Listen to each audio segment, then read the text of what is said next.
Wait, what? So this happened. I'm Rachel Velis, and this is the podcast Hell is Not the End, although it feels like just the beginning sometimes. Is anything really the end, though? This podcast is meant to explore the limitless possibilities of one's own soul. Why do people do bad things? Why are there countless happenings beyond understanding? Why, when we are cautioned not to do something, do we just do it anyway? The definition of curiosity, a strong desire to know or learn something. There you have it. I will curiously explore why. Hell is not the end. Philip Seymour Hoffman was born July 23, 1967, in the Rochester suburbs of Fairport, New York. His mother was an elementary school teacher from Waterloo, New York, before becoming a lawyer and a family court judge. His father was a native of Geneva, New York, and worked for the Xerox Corporation. Philip had one brother and two sisters. The family was mostly Irish and German. Philip was baptized Catholic and did attend Mass as a child, but his childhood wasn't surrounded by religion. When he was 9, his parents divorced and the children were mainly raised by their mother. Philip loved baseball and wrestling. When he was 12, he attended a stage production of Arthur Miller's All My Sons, and this changed him. He once stated that after the performance, he would never be the same. After this, he would regularly attend performances with his mother, who already had a lifelong love of theater.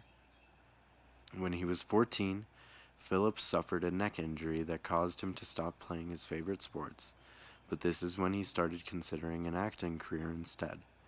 His mother then encouraged him to join a drama. When Philip was 17, he was invited to attend the 1984 New York State Summer School of the Arts in Saratoga Springs, where he met his future collaborators. Even then, he was described as passionate. Philip applied for several drama degree programs and was accepted to New York University's Tisch School of the Arts. Between graduating from Fairport High School and beginning the new program, he continued to train at the Circle in the Square Theater's summer program. Philip enjoyed his experience at NYU and worked as an usher to support himself. He co-founded an acting troupe and received his drama degree in 1989. After graduation, Philip worked in an off-Broadway theater and also worked in other customer service jobs. He made his screen debut in 1991. He appeared in an episode of Law and Order, playing a man accused of rape. In 1992, Philip appeared in his first cinematic role in an independent film. He was credited in the role as Phil Hoffman, but not wanting to be confused with any other actor, he adds his grandfather's name, Seymour, to his name. More film roles quickly follow, including a breakout role for Philip in Scent of a Woman, starring Al Pacino. In this Oscar-winning movie, he played a spoiled student. Philip credits this role as the role. Had it not been for that role and the recognition, he may have not gotten as far as he would have otherwise. After that, he was able to quit his job at a delicatessen and focus on being a professional actor. More film roles will follow. Some are more notable than others. Not wanting to give up on stage work altogether just for a film career, he joined the Labyrinth Theater Company of New York in 1995. He appeared in many productions and kept association with the company for the rest of his life. He served as a co-artistic director and was also credited with directing various plays over the years. In 1996, Philip's roles started to show the vast versatility range as an actor, still appearing in stage productions as well as film roles. He appeared in the year's biggest blockbuster, Twister, starring Helen Hunt and Bill Paxton, playing a fellow storm chaser. In 1997, he played a boom operator in Boogie Nights, a film based on the golden age of pornography. This film stars Mark Wahlberg, Julianne Moore, and Burt Reynolds. Philip continues on the road to success. Although not all the movies he appeared in were always a commercial success, it was obvious that he was growing as an actor. In 1998, he appeared in The Big Lebowski, along with Jeff Bridges and John Goodman, playing a smug personal assistant. Not that it was a huge part of the film, but it had its own cult status that fans recognized him for. He continued performing on stage. He also appeared in Patch Adams with Robin Williams. This movie was definitely more of a mainstream release, although it was highly criticized. He played a medical graduate. In 1999, Philip appears in Magnolia as a nurse caring for a dying father. That movie has been on the best movies of all time list since it was released. He also appeared in the thriller, The Talented Mr. Ripley, playing a sort of preppy bully to Matt Damon's character, Ripley.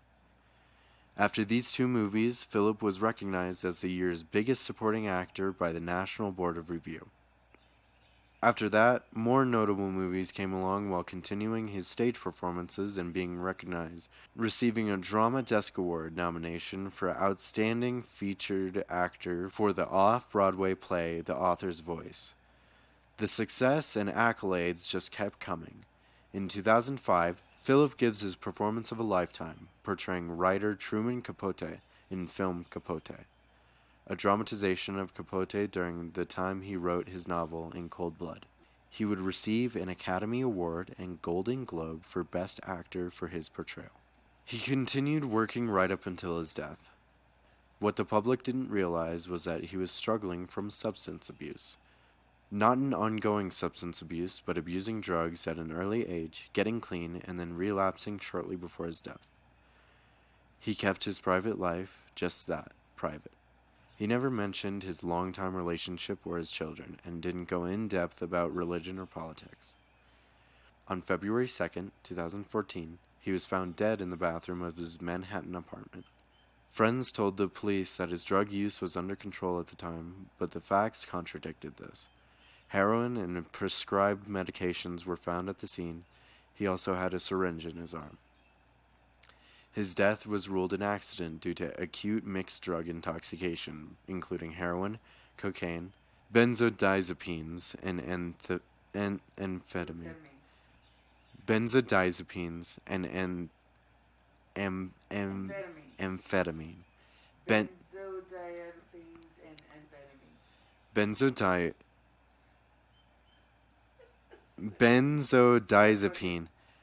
Benzodiazepines and amphetamine.